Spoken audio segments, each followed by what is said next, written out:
Welcome everyone. दोस्तों आप देख रहे हैं अपना एक यार करंट अपडेट चैनल। दोस्तों जैसा कि आप सारे जानते हैं, फीमेल सुपरवाइज़र की जो पोस्टेज है वो आउट हुई हैं। तकरीबन इसमें 201 पोस्टेज हैं जो फीमेल सुपरवाइज़र की आउट हुई हैं। जेकेएसएसबी इनका जो नोटिफिकेशन निकला अभी उसके ऑनलाइन फॉर्म फिल हो रहे हैं। दोस्तों जैसा कि हमारी पिछली वीडियो में हमने इसका सिलेबस को डिस्कस किया था कि सुपरवाइज़र का जो सिलेबस है वो इस तरीके से रहने वाला है।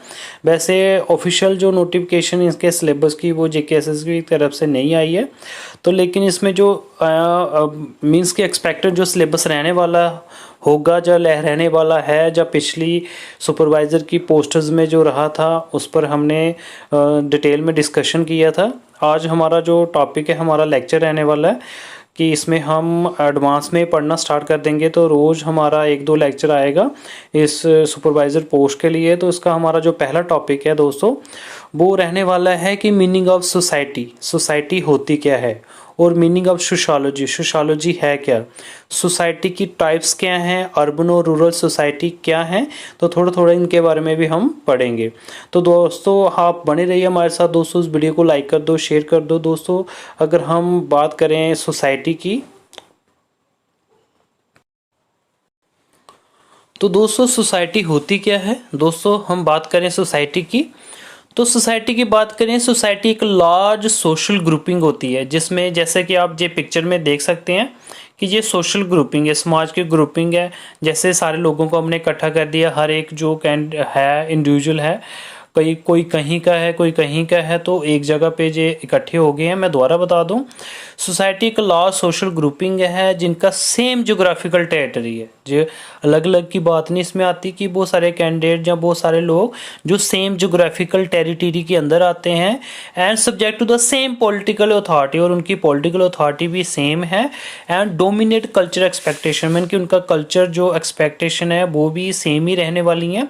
मैं दोबारा बात करूं, जैसे कि एक विलेज है, कोई गांव है, वहाँ पे जो लोग हैं वो इकट्ठे, उनकी पहले तो जगह भी एक ही रहेगी।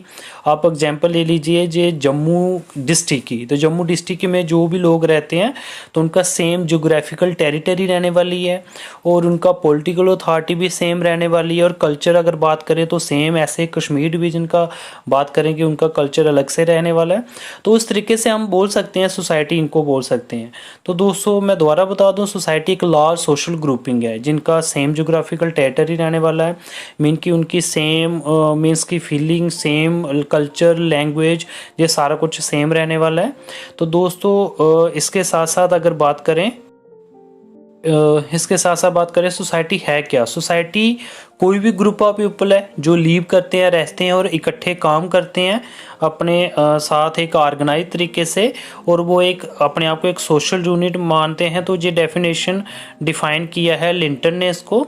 सोसाइटी को रेफर करते हैं वो सारे लोग जो इंटरेक्ट करते हैं एक पार्टिकुलर टेरिटरी के बीच में और उनका कल्चर भी सेम है। जे जॉनसन जे मैकिनस ने बोला, ऐसे ही सोसाइटी द वेब ऑफ, जे एक जाला है, एक जोड़ है जो समाज के साथ हमारा रिलेशनशिप रहता है और वो चेंज भी होता रहता है, एवर चेंजिंग है।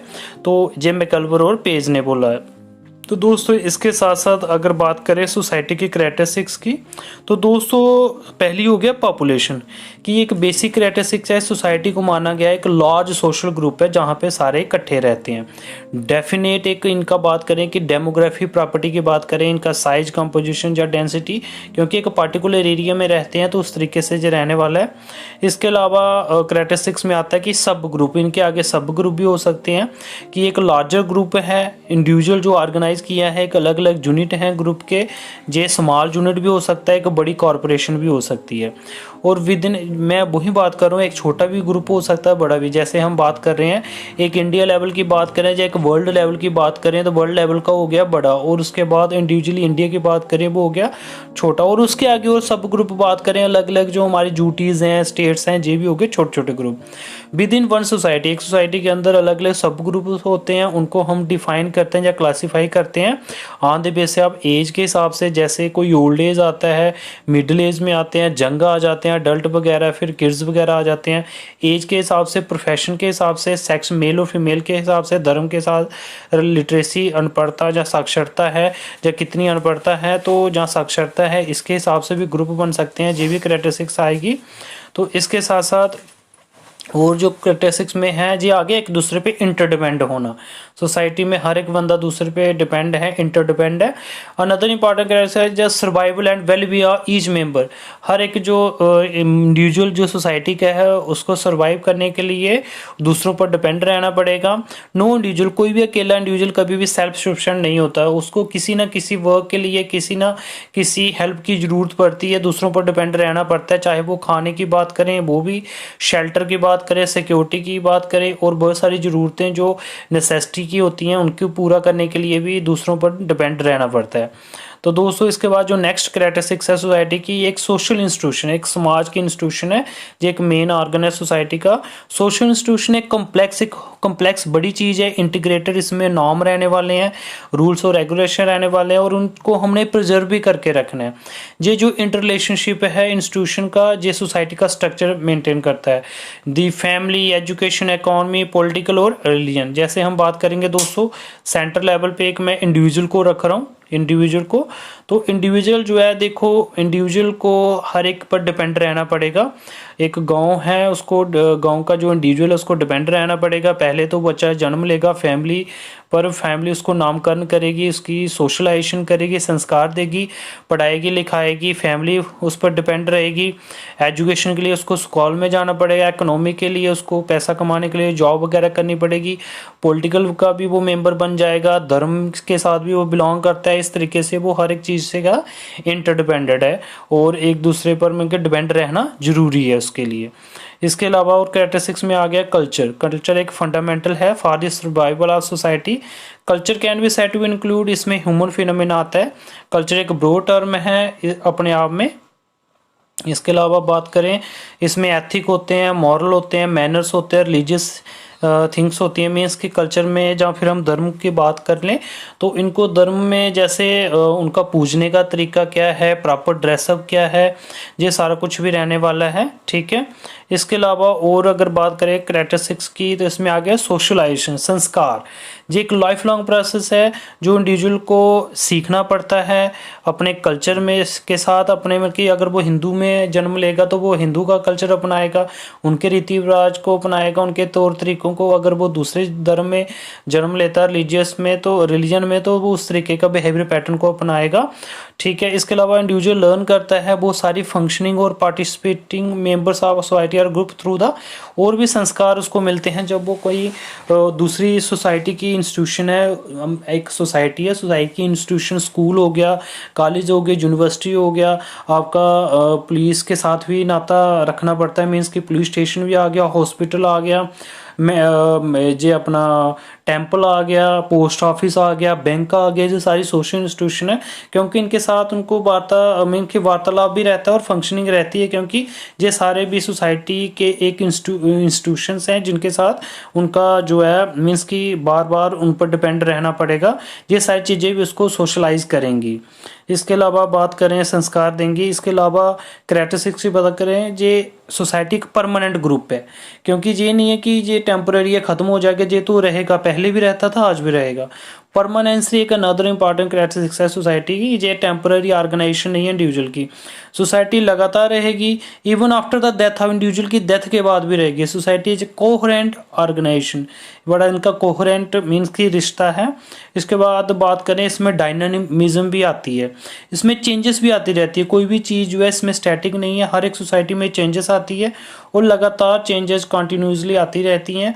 ओल्ड कस्टम, ट्रेडिशन, फॉक वे, मोर वैल्यू, ये सारी चेंज होती गई हैं, इसकी जगह पे नए कस्टम वैल्यूज़ आ गई हैं। इसके अलावा बात करें दोस्तों, रूरल अर्बन कंपोजिशन भी है सोसाइटी में, जैसे कि ह्यूमन सोसाइटी के एटलीस्ट दो एस्पेक्ट्स हैं, एक हो गया रूरल, एक हो गया अर्बन। रूरल की बात करें, sparsely residing group of people, दूर दूर रहने वाले हैं, बड़े कम है, सिंपल कल्चर है। और अर्बन की बात करें, जगह कम है तो पीपल रहते हैं बड़े क्लस्टर में, बड़े तंग, मीन्स की इसमें थिकली पॉपुलेशन रहती है विद कम्प्लेक्स कल्चर बड़ा कम्प्लेक्स है। और कैरेक्टरिस्टिक्स बात करें अर्बन और रूरल सोसाइटी की या कम्युनिटी की बात करें, तो रूरल और अर्बन की बात करें, पहले तो गांव है, गांव में डेंसिटी ऑफ पॉपुलेशन, सिंपल लोग हैं और पॉपुलेशन की डेंसिटी कैसी है, लोग दूर दूर रहते हैं, एक गाँव घर जहाँ पे है एक दूसरी जगह पे खुली जगह है, अच्छी हवा लेते हैं। और अर्बन की बात करें, इनकी डेंसिटी पॉपुलेशन की कैसी है। रूरल जो है स्पार्सली पॉपुलेटेड और बड़े सारे लोग जो हैं अपने फार्म में रहते हैं, इसको हम फार्म स्टेड सेटलमेंट भी बोलते हैं। अर्बन एरिया में थिकली पॉपुलेटेड हाउसेज कंस्ट्रक्ट इधर एक दूसरे के साथ में कि बड़े कंजस्टेड रहते हैं। ओपन सेटलमेंट है तो इसमें बड़ा डेंस है, इसमें खुली जगह है, इसमें बड़ी डेंस जगह है। इसके अलावा बात करें रिलेशन की, नेचर ऑफ रिलेशन कैसा है, इनफॉर्मल इंटरेक्शन है, इनफॉर्मल है, ठीक ही मोर फ्रिक्वेंट है, मतलब कि बड़ी जल्दी से एक दूसरे से बात भी करते हैं, डीप और गहरा प्यार बना रहता है, इंटीमेट रिलेशन है। लेकिन इसमें इम्पर्सनल रिलेशन है जो ज़्यादा इस तरीके के नहीं, क्योंकि हर एक बंदा काम पे रहता है। ईमाल दुर्खिम ने यूज़ किया था मैकेनिकल सोलिडारिटी, इस एरिया को डिफाइन कर लेते इन रिलेशन को देखते हुए, इनफॉर्मल रिलेशन को देखते हुए ईमाल दुर्खिम ने मैकेनिकल सोलिडारिटी नाम दिया था इसको, और ईमाल दुर्खिम ने अर्बन को नाम दिया था ऑर्गेनिक सोलिडारिटी, ठीक है। इसके बाद बात करें दोस्तों ऑक्यूपेशन की, रूरल एरिया में मैक्सिमम जो काम है वो एग्रीकल्चर वाले करेंगे लोग, और अर्बन एरिया में बड़े सारे प्रोफेशन रहते हैं, कोई दुकान पे लगा है, कोई फैक्ट्री में लगा है, कोई अलग अलग जो प्रोफेशन है उनको वो चूज़ कर सकते हैं जो उनको अच्छा बेस्ट लग रहा है और जहाँ पे उसको आसानी से मिल जाए। और इसके बाद ऑक्यूपेशन रूरल की बात करें, very few or no choice, काम धंधे भी एग्रीकल्चर से जुड़े हुए जो भी काम है उसके अलावा उनके पास कोई काम नहीं है। डिफरेंट वैल्यू है अर्बन एरिया में, मीन्स की जॉब जो है अवेलेबल अकॉर्डिंगली, स्किल कैसा है, कौन सा उसको तजुर्बा है, कौन सा काम आता है उस हिसाब से, और कौन सी उसकी क्वालिफिकेशन है उस हिसाब से काम आते हैं। इसके अलावा कॉस्ट ऑफ लिविंग बोलें, जो इनकम है लोअर अर्बन रूरल एरिया की वो प्रोपोर्शनली बड़ी कम है, और कॉस्ट ऑफ स्टैंडर्ड जो है कंपेयर करें रूरल के साथ तो इसका थोड़ा हाई है। इसका गांव का सिंपल लाइफस्टाइल है, और मेजॉरिटी ऑफ लोग जो हैं उनके अपने घर में रहते हैं, और हाउसिंग जो अर्बन एरिया में है जे उस तरीके से है कि ज़्यादातर किराए में भी रहते हैं अर्बन एरिया में, ठीक है। इसके अलावा इंडिविजुअल जो है वो अपने रिसोर्सेज को शेयर करते हैं, और जहाँ पे सेफ और डिसेंट हाउसिंग है बड़ी महंगी है। जो कॉस्ट ऑफ लिविंग है, in the amount of money needed sustain standard of life by affording basic expenses such है housing, food, tax rent, health care. The cost of living often use to compare how expensive it is to live and one city versus village.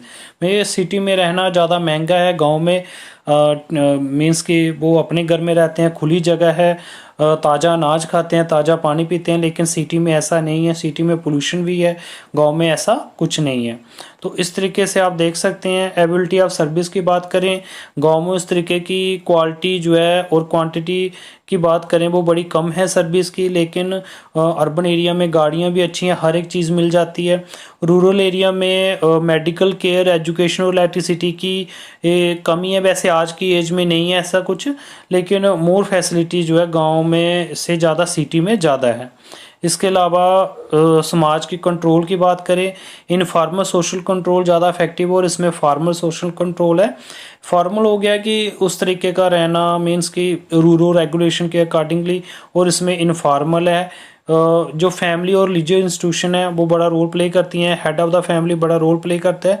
इसमें कुछ नहीं है क्योंकि सारे अपने पाँव पे खड़े हैं, सारे घर के 5 सदस्य हैं तो पांचों के 5 काम कर रहे हैं, और इसमें ऐसा कुछ नहीं है। इसमें जो मेल हेड रहने वाला होगा या फिर घर का जो मेन हेड है वही काम करेगा। और इसके बाद फैमिली और रिलीजियस इंस्टीट्यूशन बड़ा रोल प्ले करती हैं, और इसमें पुलिस, लॉ और कोड रोल प्ले करते हैं बिकॉज ऑफ जहाँ पे चोरी चकोरी मीन्स कि गलत काम बड़े होते हैं, क्राइम बड़े होते हैं। नॉर्म्स, वैल्यू और मोर बड़े इंपॉर्टेंट है रूरल एरिया में, और जहाँ पे रिटन लॉ जो है बड़े इंपॉर्टेंट है अर्बन एरिया में। तो इसके अलावा सोशल चेंज की बात करें, रूरल कल्चर जो है वो बड़ा कंजर्वेटिव है, जो उन्होंने ठान ली है बस वैसा ही रहेगा। और जहाँ पे अर्बन एरिया में जो चेंज होती रहती है और बड़ी स्लो और selective mode of social change रहती है, बड़ी कम रहती है, और जहाँ पे बड़ी जल्दी रहती है high rate of change. Reasons जैसे लैक ऑफ डायलिटी वो चाहते नहीं अडॉप्ट करना क्योंकि वो अनपढ़ हैं, ट्रेडिशनल हैं, वो नहीं चाहते, उनको पहले तो आएगा नहीं, वो घुल मिल नहीं पाएंगे पढ़े लिखे लोगों के साथ। तो इसके अलावा जो इनका है अर्बन का जो फास्ट मीन्स ऑफ कम्युनिकेशन है, इनका कम्युनिकेशन अच्छी है, एजुकेशन अच्छी है, कल्चर डाइवर्सिटी है, अलग अलग कल्चर के लोग इकट्ठे रहते हैं, इसलिए ये जल्दी से अडॉप्ट कर लेते हैं। तो इसके अलावा स्ट्रैटिफिकेशन की बात करें, ठीक है, स्ट्रैटिफिकेशन की बात करें, स्ट्रैटिफिकेशन होती है जो एक लेयर बनी होती है समाज की, जैसे कि एक स्ट्राटा बना हुआ है कि अपर हो गया, लोअर हो गया, जहाँ मिडिल हो गया और लोअर हो गया, मीन्स कि हाई क्लास लोग, मिडिल क्लास लोग और लोअर क्लास की। तो सोसाइटी का भी एक ऐसा स्ट्रक्चर है, एक स्ट्रेटिफिकेशन बनी हुई है, एक टॉप पे है और बॉटम पे है। ऐसे रूरल और अर्बन की बात करें, जो रूरल कम्युनिटी है जो डिवाइड है अलग अलग स्ट्राटा में, अलग अलग लेयर में on the basis of caste. और दूसरी साइड जो सोशल स्ट्रेटिफिकेशन अर्बन एरिया में जे भी सोशल इकोनॉमिक जे पैसे के पर डिपेंड है, मीन्स कि अमीर और गरीब पर, और जहाँ पे कास्ट पर है गांव में। सोशल मोबालिटी इज़ रिजिड है और सारे ऑक्यूपेशन कास्ट के हिसाब से हैं। और इसमें बात करें, इसमें सोशल मोबालिटी बड़ी ज़्यादा है, लोग चेंज करते रहते हैं। और जहाँ पे रूरल में shifting from one occupation to another जे बड़ा डिफ़िकल्ट है, बिकॉज कास्ट डिपेंड करती है जन्म के साथ। और दूसरी साइड बात करें अर्बन एरिया में, वर्टिकल अपवर्ड और डाउनवर्ड रहता है, मीन्स कि अगर बंदा अच्छा काम करेगा वो अपवर्ड जाएगा, अगर वो उसी के हिसाब से गलत काम करेगा मीन्स कि अपने आप को और ऊपर नहीं लेके जाएगा एजुकेशन क्वालिफिकेशन के हिसाब से, अगर वो अच्छा काम नहीं करेगा तो वो डाउनवर्ड भी आ सकता है। और इसके अलावा हॉरिजॉन्टल की बात करें जी, चेंज करेगा प्रोफेशन तो उस तरीके से भी हो सकता है, अगर एक जगह पे उसको कम पैसे मिल रहे हैं दूसरी जगह पे भी जाके और उससे अच्छे मन के पैसे मिल सकते हैं। और गांव में बात करें, इसमें एस्क्राइब्ड स्टेटस है, एस्क्राइब्ड हो गया जो जन्म के साथ मिल गया, बस उसी को अपनाना है, जो जिस जन्म में कि जिस धर्म में जिस कास्ट में वो जन्म लेगा उसी के हिसाब से काम धंधे को अपनाएगा। और अचीव में हो गया जो अर्बन एरिया में कि जो अचीव करता है वो खुद हासिल करेगा, उसको कोई स्किल आता है, वो पढ़ाई लिखाई आती है, उस तरीके से वो करेगा। मैं दोबारा आपको बता दूं, कास्ट्स की बात करें कि समाज में इस तरीके से पहले स्टार्टा जो बना हुआ था, इसमें 4 प्रकार की कास्टें थी, जैसे ब्राह्मण थे, इसके बाद क्षत्रिय थी, इसके बाद वैश्य थी, और इसके बाद शूद्र। दोस्तों इसका अलग से मैं लेक्चर लूँगा। तो दोस्तों इसके अलावा अगर बात करें आगे, अनोनिमिटी वैसे जे आपके लिए ज़्यादा ज़रूरी नहीं है, फिर भी मैं बता दूं तो दोस्तों अनोनिमिटी की बात करें इसमें कि गांव में जो इंटरेक्शन रहता है रूरल एरिया में वो बड़ा फ्रिक्वेंट रहता है, और अब हर एक बंदा एक दूसरे से कनेक्टेड है कम्युनिटी के साथ। और अर्बन एरिया में ऐसा नहीं है, वो एक दूसरे स्ट्रेंजर की तरह रहते हैं, अजनबी की तरह। और everyone is known to other, why हर एक बंदा एक दूसरे को नाम से जानता है गांव में, लेकिन ऐसा कुछ नहीं है सिटी में। स्ट्रेंजर जो है वो अगर कोई गांव में कोई अजनबी आता है वो सभी को पहचान हो जाएगी, रिकॉग्नाइज हो जाएगा, लेकिन सिटी में ऐसा कुछ नहीं है जो कंडीशन में लीड्स टू। अगर ऐसा कुछ होगा तो सिक्योरिटी इश्यू भी